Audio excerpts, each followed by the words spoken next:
Hello. എന്നും രാവിലെ എഴുന്നേൽക്കുമ്പോഴേ ഓരോരോ പുതിയ പുതിയ നയങ്ങൾ ഞാനിങ്ങനെ മനസ്സിൽ വിചാരിക്കുക. ഇന്ന് തൊട്ടിങ്ങനെ ആകണമെന്ന്. എന്ന് ഈ ദിവസം തീരാറാകുമ്പോൾ വിചാരിക്കും നാളെ മുതൽ ഞാൻ അങ്ങനെ തന്നെ ആയിത്തീരണമെന്ന്. പക്ഷേ ഒന്നും നടക്കുന്നില്ല, ഒന്നുമേ നടക്കുന്നില്ല. എന്താണെന്ന് അറിഞ്ഞുകൊണ്ട് എൻ്റെ ജീവിതത്തിൽ പറ്റിപ്പോയിരിക്കുന്നത് കേട്ടോ. കുറേയേറെ നാളുകളായിട്ട് ഞാൻ ഇങ്ങനെയൊക്കെ തന്നെയാണ് പൊയ്ക്കൊണ്ടിരിക്കുന്നത്.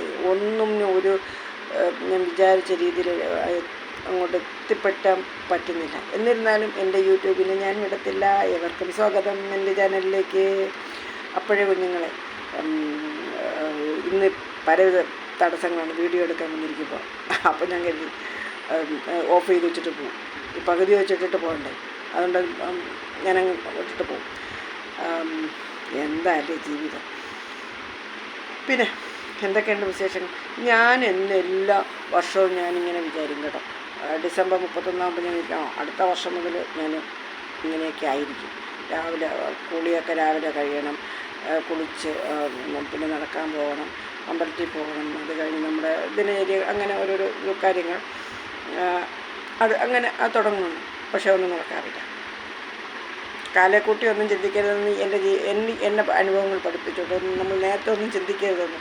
അതുപോലെ ഇംഗ്ലീഷ് വർഷം അങ്ങനെ തുടങ്ങുമ്പോൾ, അതുപോലെ നമ്മുടെ മലയാള മാസം 1-ാം തീയതി തുടങ്ങുമ്പോൾ ഞാൻ പറയും ഈ മാസം മുതൽ ഇങ്ങനെ, ഈ 1-ാം തീയതി മുതൽ ഇങ്ങനെയാണ്, ഇങ്ങനെയൊക്കെ ചെയ്യണമെന്ന്. ഒന്നും നടക്കത്തില്ല, ഒന്നുമേ നടക്കത്തില്ല. അന്ന് കറക്റ്റ് ഒന്നും എനിക്ക് തടസ്സങ്ങളുണ്ടാകും. അതുകൊണ്ട് ഞാനൊന്നും കാലേക്കൂട്ടി ചിന്തിക്കാറുമില്ല, ചെയ്യാറുമില്ല. നമുക്ക് അന്നേരത്തേക്ക് നമ്മൾ ഓക്കെയാണോ? ഓക്കെ. അപ്പോൾ നമുക്ക് വഴിയേ കാണാം.